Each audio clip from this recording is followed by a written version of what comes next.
welcome. Choose any computer with papers at it.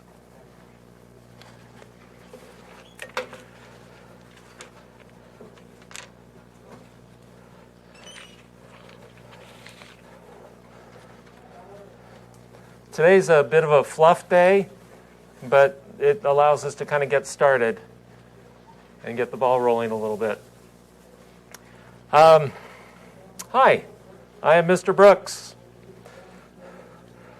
I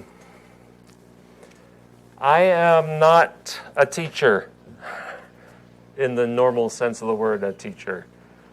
I am a computer programmer. I was trained to be a computer programmer. I've been doing computer programming for over 30 years. And decided to, it's a long story, but I kind of got into teaching this class. This will be a very unconventional class, but hopefully we'll have fun along the way. Some of you have siblings that were in this class.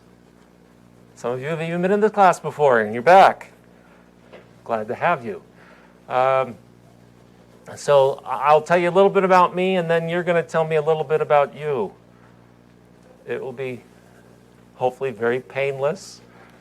I've been programming for over 30 years. I've worked at these different companies: Novell, Symantec, Microsoft, Kinpoint, and currently I work at Family Search.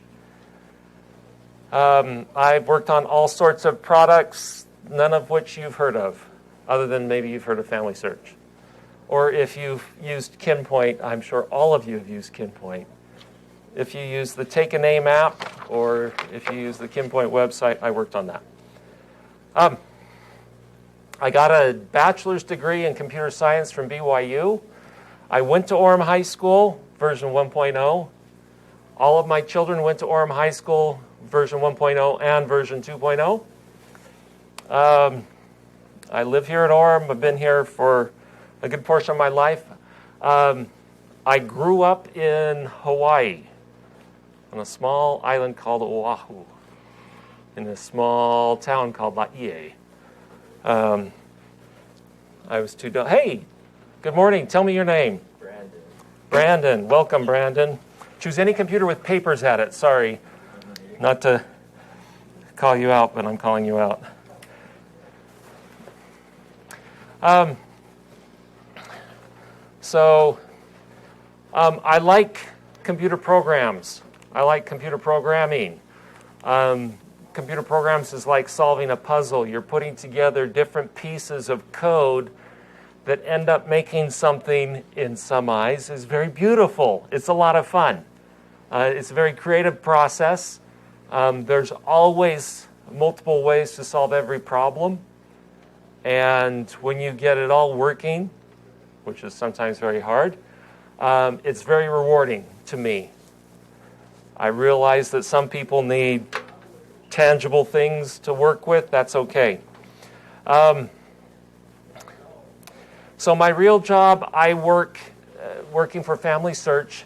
I do what's called it's kind of a data mining kind of thing. If you have a Family Search account and if you get emails from Family Search that say, hey, we found your ancestors, they were in World War II or a pioneer, or they did something exceptional, I don't know. If you get an email from Family Search, chances are it's from my team. And I go through and search through billions of records try to do it in an optimized process way to find interesting information. If you were related to someone that was on the Mayflower, for instance, was one that we did very recently. World War II. Boy, I haven't been at work for 2 weeks. I've forgotten everything. Anyway, Family Search is a lot of fun. I think it's neat to be able to connect and learn about your ancestors, what countries they came from, and maybe learn a little bit about the stories behind what they did in their previous life. Do I need to close that door? Are they just walking by? Okay. Why I'm teaching this class. I found... Hello. Died You just transferred in this class. Tell me your name. Trevin Butler. Trevin, Trevin. Owen. Owen Butler. Okay. Choose any computer that has papers at it.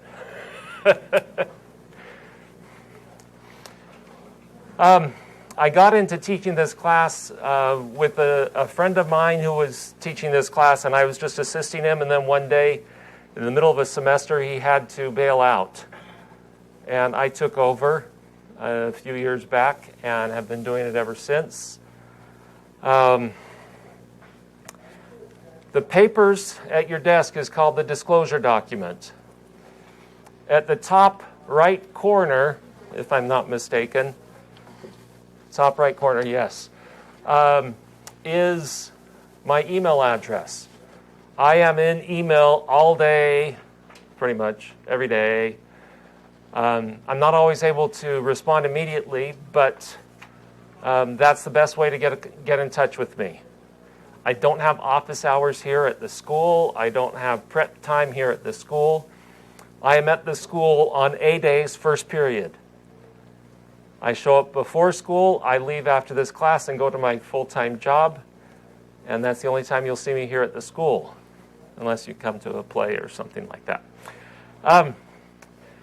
So the best way to get in touch with me is to email me. I try to be responsive, but sometimes work gets in the way. I do need to earn a living. So if you need extra help, there are no extra hours. I can arrange to be here early before class on A days. That arrangement goes through email, where you email me and say, hey, Mr. Brooks, I'm trying to finish up the dice game assignment. Can you come in and help me? And I said, you bet. How about 7:15 on Thursday morning? That's an A day. They go, oh, it's so early. I can't get up that early. Then find a friend. That's the only time I can be here extra to help you. So I encourage you to use your time in class wisely. We've tried to make it so you have enough time in class to get the assignments done that you need to get done. That's my email address. Make sure you spell alpinedistrict.org correctly. It's mbrooks. I like computers, I like Disney parks, and I like the space program, especially interesting with SpaceX and what they've been doing lately.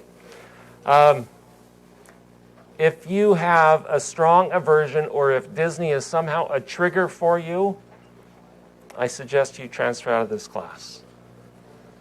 We will see little Disney clips. We'll talk about Disney. There might even be Disney trivia questions that float around. So hopefully Disney is not a trigger for maliciousness in your heart. We'll have some fun.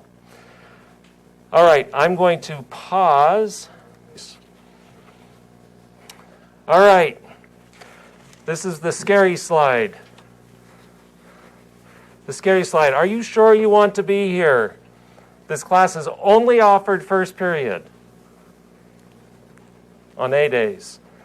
I'm not here after school. I'm not here during Pride. I don't think they do Pride anymore, do they? I'm not here during lunch. If you sleep through class, which is a true temptation, you will fail this class. If you don't come to class, you will fail this class, because we do a whole bunch of hands-on stuff with the computer here in the classroom. If you're going to have a problem with either of those or any of this, transfer out now. I'm not trying to get rid of you. I'm trying to help you save your grades. I give you the grade that you earn. I give you lots of opportunities for extra credit. Surprisingly, a lot of people don't take advantage of that. So anyway, I'll stop the scare tactics now. I'm glad that you're here, even though you may not know why you're here. Maybe you're still trying to figure out what's going on. So why take a computer programming class? There are a lot of great careers in computer programming.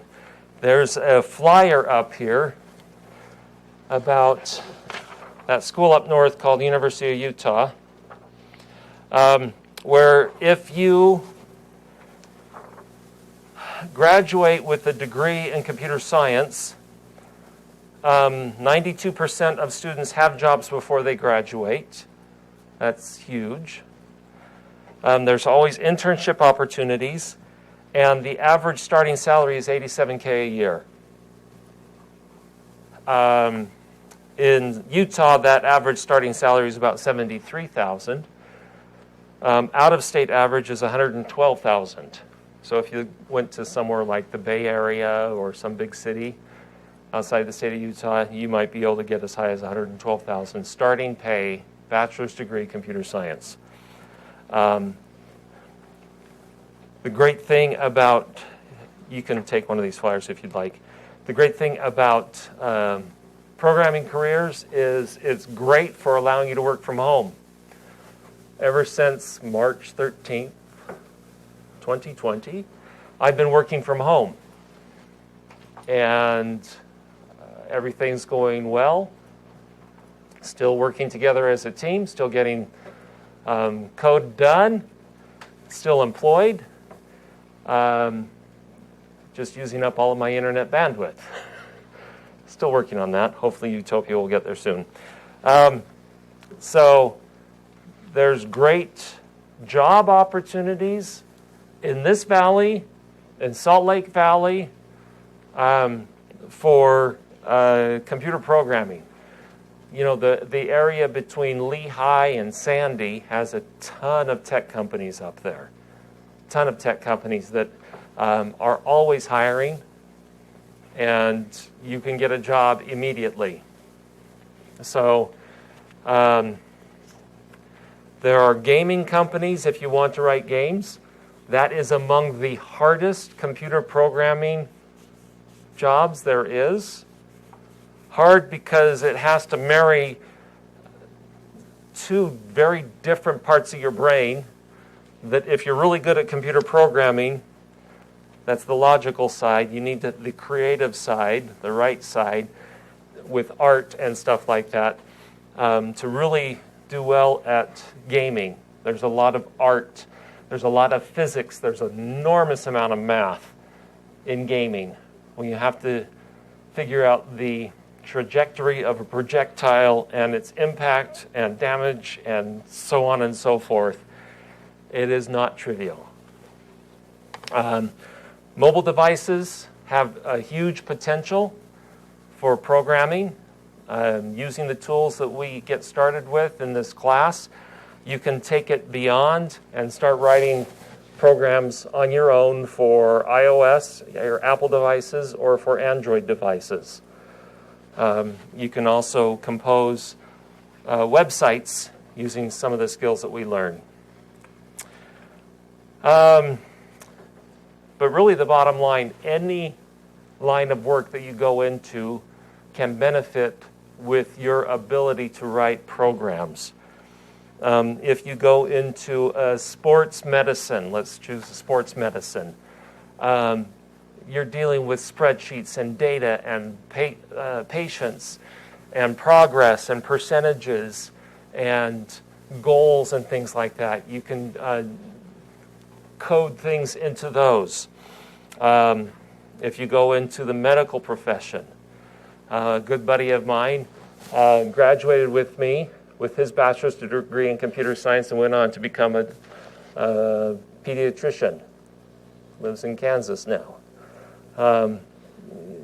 Knowing computer programming can help just about any career that you go into.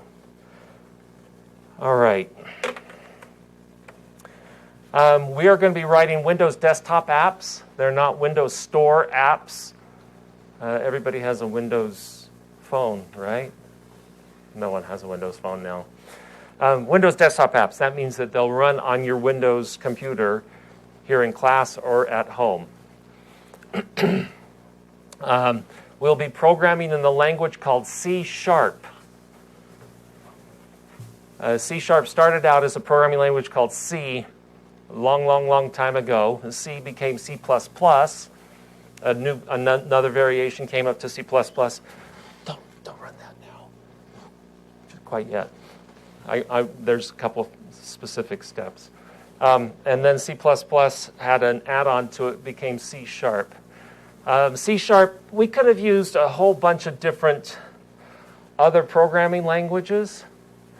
But you know how when you go bowling with your little brothers and sisters or little nieces and nephews, and they put up the rails so the ball is always going to hit the pins? It's kind of like what we're going to be doing in this class. Okay? It's just a nice way to get started. If you're first time you're ever bowling, you put up the rails so you have a high level of success. C# is very forgiving in that way and allows us to have a high level of success for beginning programmers. There's a whole bunch of other languages. I particularly work in Java, and so there will be times when my brain will be trying to switch modes from C# to Java when I'm helping you, so be patient. But there's a whole boatload of other programming languages that you can go learn. There are free classes online all over the place where you can learn any one of these languages and go really far with them. Overall, the class, we're going to learn about Windows and the controls. Controls in Windows are things like buttons or lists or text or combo boxes. They're all over the place. We're going to learn about statements, expressions, and variables. We're going to write a calculator. That'll be our first real assignment. We'll move on and learn about branching. Branching is where you're making decisions. Hey, if this is on, then we're going to go to the right. If-then statements. If-then statements. And we're going to write a dice game application. And then we're going to move on to what's called methods and functions, where we collect code into nice little groups so it can be reused. And we'll write an application called Tic-Tac-Toe. It is just a classic tic-tac-toe game that you'll be able to take home, and you can code it so you can cheat against your siblings if you want.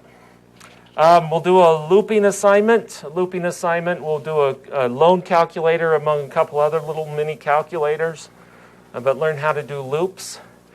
And then the last big one is a collections, where we learn about where you have a whole list of things that you want to deal with.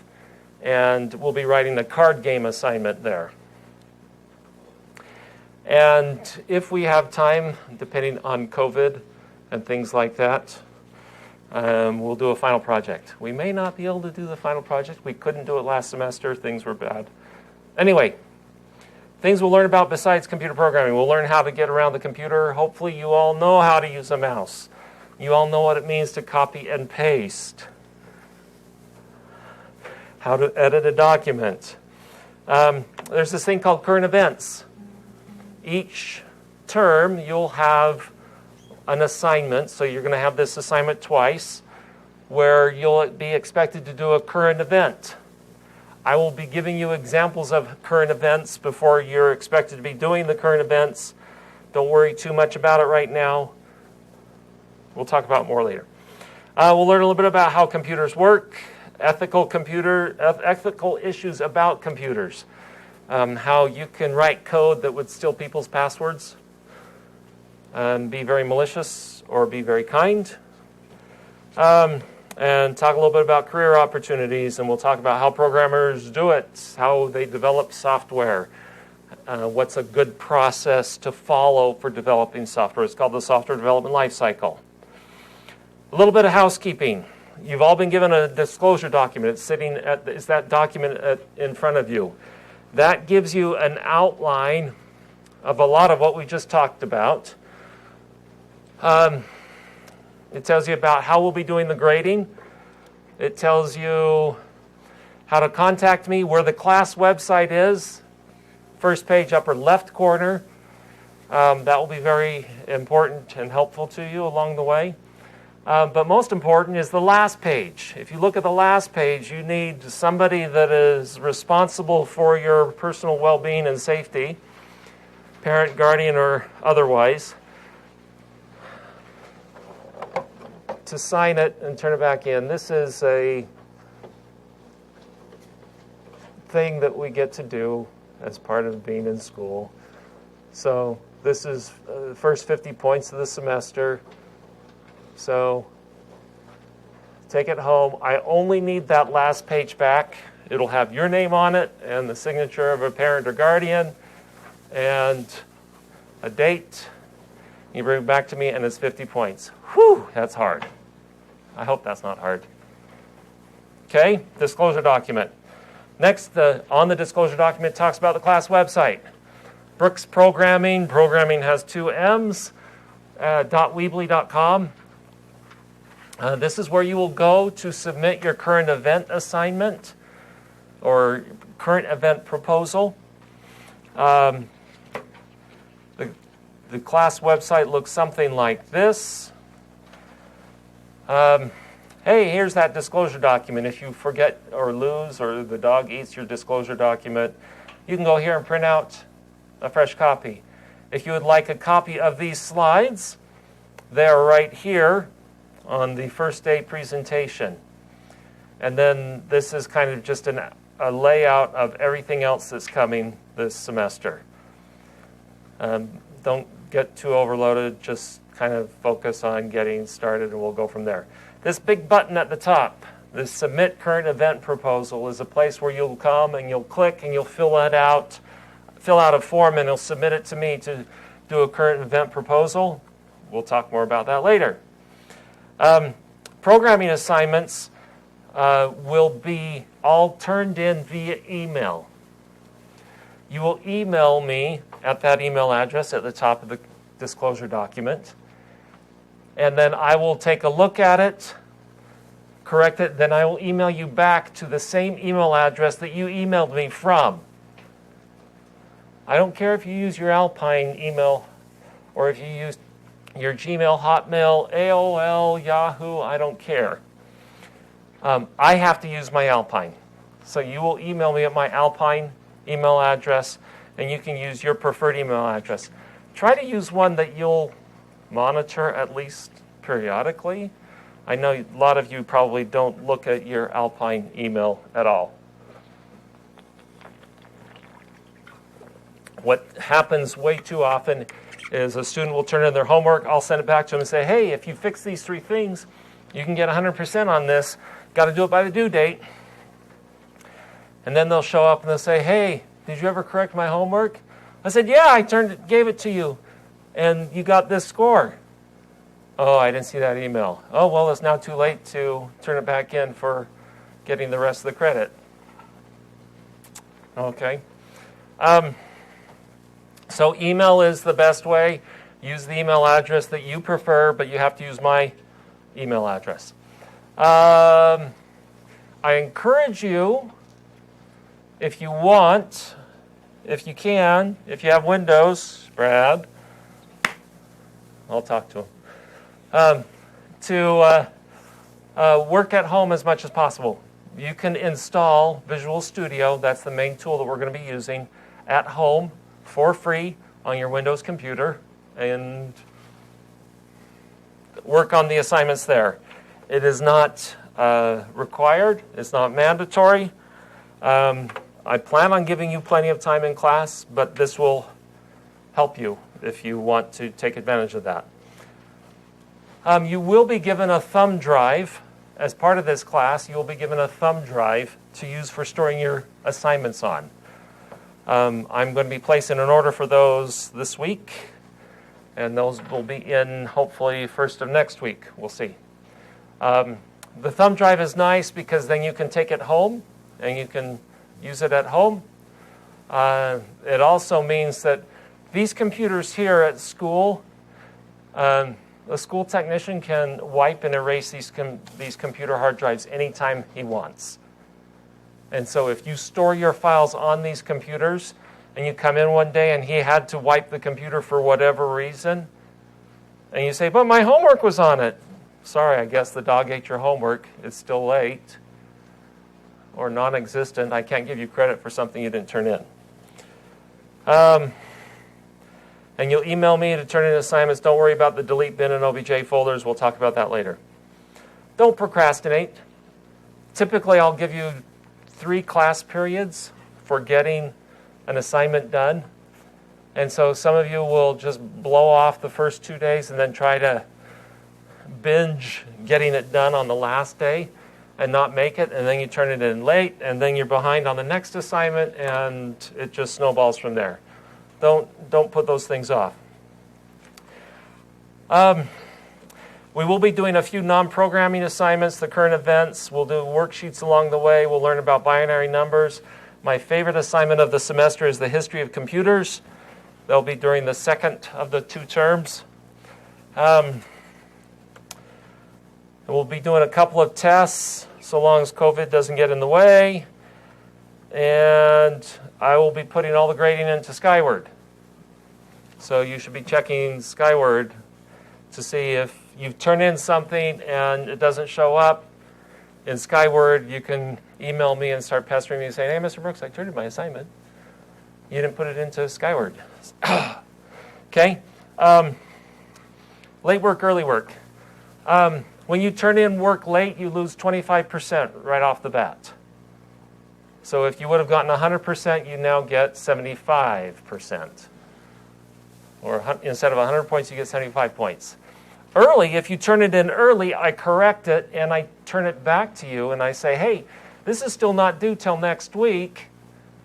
Here's what you got wrong. You have time to go fix it.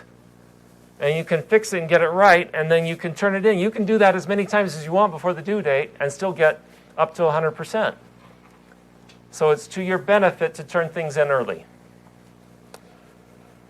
Like I said, the presentation slides or the stuff that I go through here are available on the class website for download as a PDF to help you. Tickets. Every one of you got a ticket.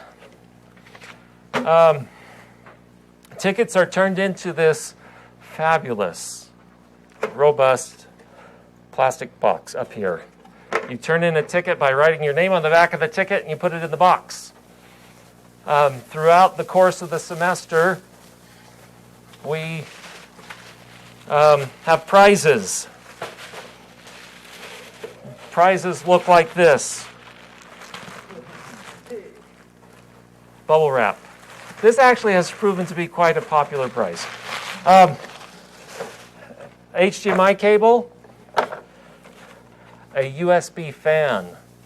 You can plug this into your USB outlet and it has a fan. A Bluetooth button that will trigger your phone to take a picture.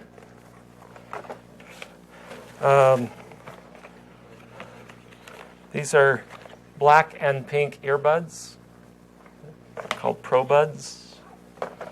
Oh, this is my favorite. This is the Star Master. You can put it in your room and it'll put stars on your ceiling. Those are just a small sampling. I ordered these things as a grab bag. It's always kind of fun to see what shows up. It's just from a tech company, and they send me a random set of... Oh.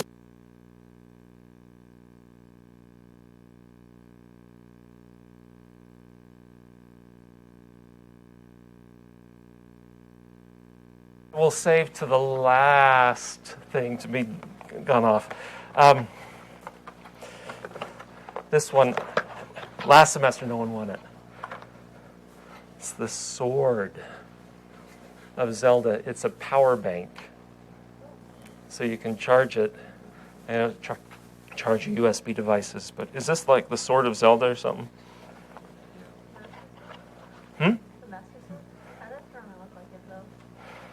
Well, anyway, I think that's pretty fun. I have a bunch of other kind of not so stuff.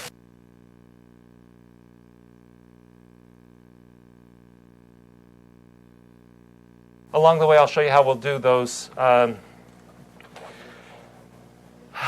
raffles for the assignments. Well, when you turn in a ticket, when you turn in an assignment, you get a ticket. When you turn in the assignment and it was on time, you also get an additional ticket. And if you get 100% on the assignment, you get a third ticket. So each assignment is worth up to 3 tickets right off the bat. There's extra learning or extra credit available on every assignment.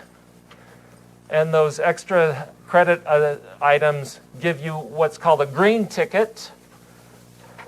Yellow tickets are good, but green tickets are better. Green tickets are worth, either you can put it in the box for another opportunity to win in a drawing, or you can turn it in for 10 extra credit points. So that's up to you. When you do your current event, you get a ticket. When you help people, you get a green ticket. So let's say Max was working on an assignment, and Matthew Max. Okay. So Max is working on the calculator assignment, and he says, hey, Matthew, you got this done already. Can you help me out? And Matthew helps him get through a couple things, and they get it done. When Max turns it in, Max says, here's my calculator assignment. Matthew helped me on this assignment. In the email, he says, Matthew helped me on this assignment, or something along those lines. Matthew will get a green ticket.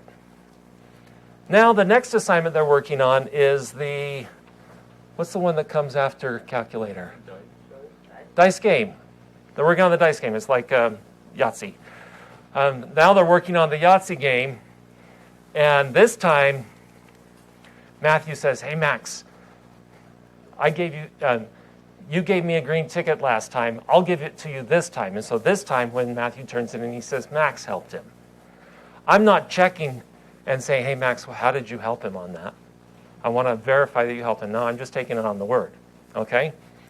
So you can scratch each other's back every other assignment, but it doesn't go both ways. Max turning in his assignment says, hey, Matthew helped me. And then Matthew turning in the same assignment said, hey, Max helped me. Nope, sorry. First one in wins, the other one is ignored. Okay. Now, some people have tried to get creative and set a 3-way or a 4-way kind of thing. And it's like, no, it's pretty easy to pick out. So take advantage of that. Help people. Make sure they know your name when you're helping them. And pay it back to them. If they helped you, put their name in and say that they helped you. Okay? Those green tickets, like I said, are worth 10 extra credit points or an extra opportunity for a drawing. Say I helped Matthew and Max, and they both said, Brad helped me. You would get 2. Okay. So, I kid you not, everybody at this point in the semester starts going, oh, I can game this so well. I can just get all these tickets. It lasts for about the first assignment, maybe through the second, and after that, it kind of falls away. And it's just like, man, all of these extra credit points are waiting there. If people still keep helping each other, but they just stop turning in names. It's like, okay, I'm giving you all these extra credit opportunities. Okay. Extra credit points. You want extra credit points. And you can get more tickets, mean more chances to win prizes. That makes sense, right? It's pretty easy. Class rules. This is important, and this is uncomfortable, but it has to be done. In this great COVID era, we got seating assignments. The seating assignments are pretty much what you chose today. I'm willing to make adjustments as we go through, but the idea is we're trying to somewhat space out in this classroom, but we can only go so far. We can't rearrange the desks. And so you'll see how I got you somewhat spaced out. We're trying to be as reasonably safe as we can. I'll get the seating chart worked out, and being that you've logged into this computer now, it will be quick to log in the next time. It won't take nearly as long. So If you would like to switch to a different computer, please let me know. But I'll be putting together a seating chart that I have to turn into the school administration. Food and drink. No food. Don't bring in food. If you have food, I'll excuse you to the back of the classroom or out of the classroom to go finish your food. If you were late and you brought in your morning bagel or yogurt or egg McMuffin or whatever, not at the computers. These computers, we try to make them last as long as we can, and food is an enemy to computers and well-being. Drink. The only drink, I'm calling a few people out, sorry. It's not being mean. Is water in a container that can be closed. Like, you can't have an open glass of water sitting up here. Okay? Water's the only one. What if it's something else, but it can be closed? No. Sorry. Because water can be cleaned up easily if it gets spilled and doesn't get sticky. We've had plenty of sticky situations in here. And I know not everything that you drink is sticky. I mean, yeah, Diet Coke is not sticky. But anyway, you understand what I'm saying. You're saying shotgun Kickstarter before you come in here, right? That's, have your morning cup of Joe outside, whatever. That's fine. So, game playing. It is extremely a strong temptation. Hey, I can pull up some games, and I know how to get around the school's firewall to go play these games. No. These computers are here for a reason. It's not for game playing. There will be I won't go into it. You are allowed to play games on the computers, the games that you wrote and you can show me the code for. So we're going to be writing a dice game, a tic-tac-toe game, a card game. You can play those. I even had a student one time write a Mario run and jump game. He could play that because he wrote it. Anyway, so no game playing. Your right to use these computers can be revoked at any time. And if your right to use a computer is revoked for this class, it makes it really hard to pass this class. Might as well drop it. Distractions. The prime directive is anything that you're doing that would distract others from learning is not allowed in the class. So you'll hear me kind of point to this a bunch of other times along the way. You are allowed to bring your own computer. If you wanted to bring your own laptop computer and use that in place of the school computer, that's fine. You can connect to the school's Wi-Fi. You can turn in and do stuff like that. That's perfectly fine. Some people do that. That's fine. I'm not exactly sure why they do that when we have reasonable computers here that run reasonably fast. Sometimes faster. Well, it depends on the computer you have. Listening to music. Everybody likes to listen to music. Okay, most everybody does. Yes, so long as you're the only one that can hear the music. Make sense? That goes back to the distraction one, right? If you're pumping away to some Katy Perry or something like that, and everybody around you can hear it, I know everybody in here loves Katy Perry. That's a distraction. That's preventing the learning. Especially when I'm lecturing or monologuing up here, take your earbuds out, okay? Just try to listen. Because inevitably, I'll say something up here, and then as soon as it's done, you're starting to get to work and say, hey, Mr. Brooks, what about this? And it's like, I just said that up here. Oh, I guess I wasn't listening because I was listening to my Katy Perry. Take the earbuds out. Cell phones. This is the most difficult one out of all of them. I don't want to see your cell phones. I don't want to see your cell phones out. I don't want to hear your cell phones.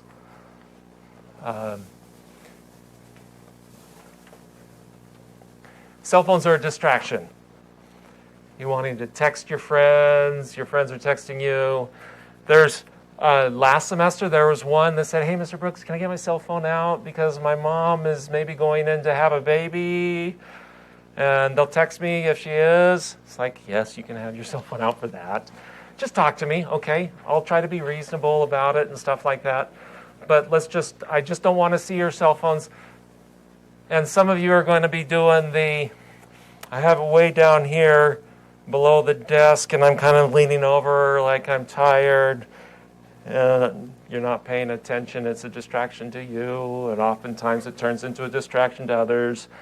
The cell phone thing, usually if I'm in a good mood, at the beginning of the semester I'm in a good mood. End of the semester, don't push me. I'll give you a warning first. I'll just say, hey, come on, just put it away.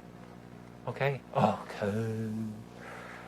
If it continues, I'll ask you to put your cell phone here into the into the printer bay here. And it'll just sit here until the end of class and you pick it up on your way out. If this continues, then the cell phone, I'll take it and I'll turn it into the administration. They'll give it to you at the end of the school day. If you still don't get the message, then we'll call your parent and guardians in and we'll talk about paying attention and distractions. I don't want to go there. And that's the same with cheating. Huh?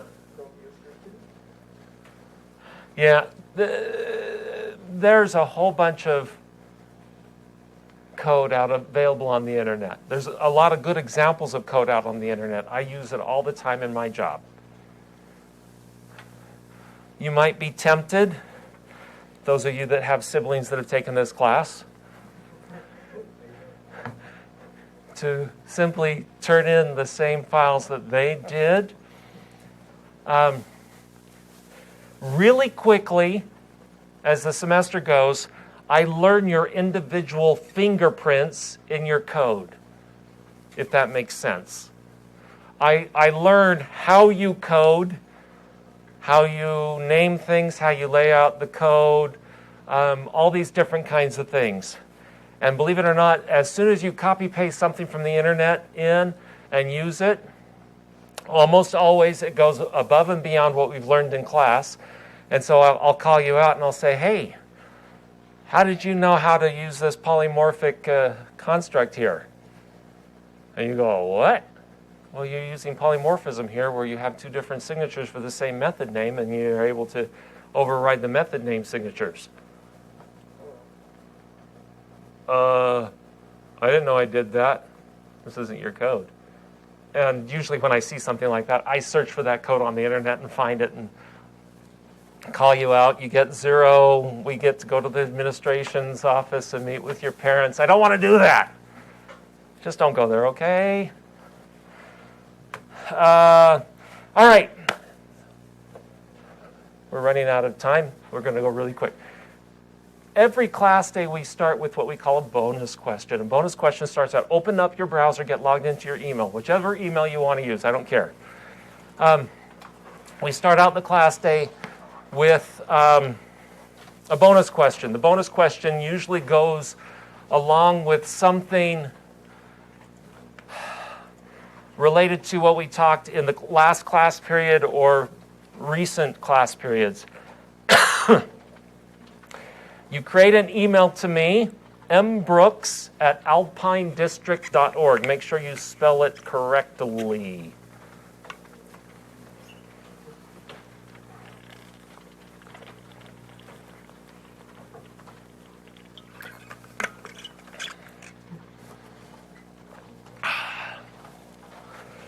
And then you're going to create an email to me, and the subject line is going to start out with BQ. BQ stands for bonus question, and a dash. Then after the dash, you're going to type the answer to the question that I ask you. So if I asked you, what room number is this class held in, you would say BQ-2107. And you click send. In the subject, you say BQ-2107. This is where you're emailing it to, but so you just put all the text in the subject.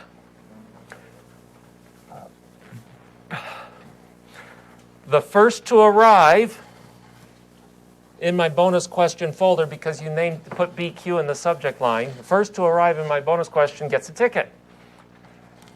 Easy as that. Make sense? Everybody ready?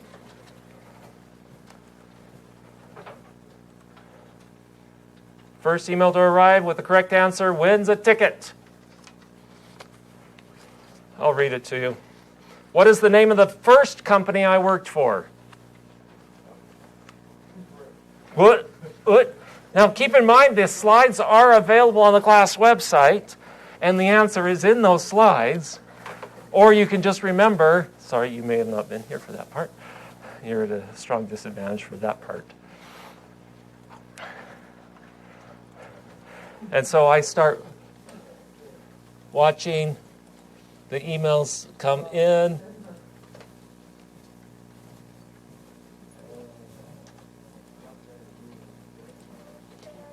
Okay, you can start. I already have the correct answer. Jace, where are you? What's the first company I worked for? Novell? Novell. Even though he spelled it novella, but that's okay. That's close enough. See, that was easy, right? Now I need to make one quick adjustment. See if we can do this. Okay, we're going to do another bonus question. Let me. Turn it in. Huh? Just don't turn it in. You can't. You don't need to now. You can just reload for the next one. All right, Trevin, I need to go add you real quick. Da, da, da, da. TREVON.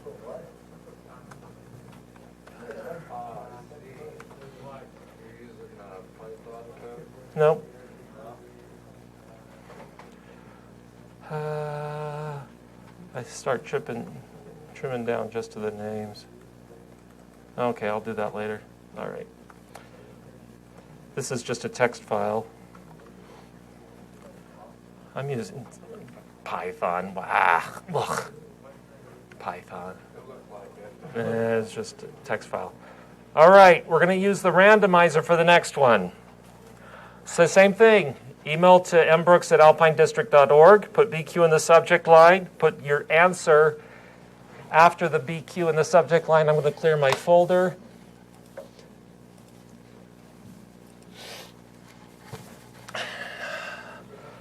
And I'm going to use the randomizer. Randomizer means that I'm going to randomly select from the correct answers that have been turned in.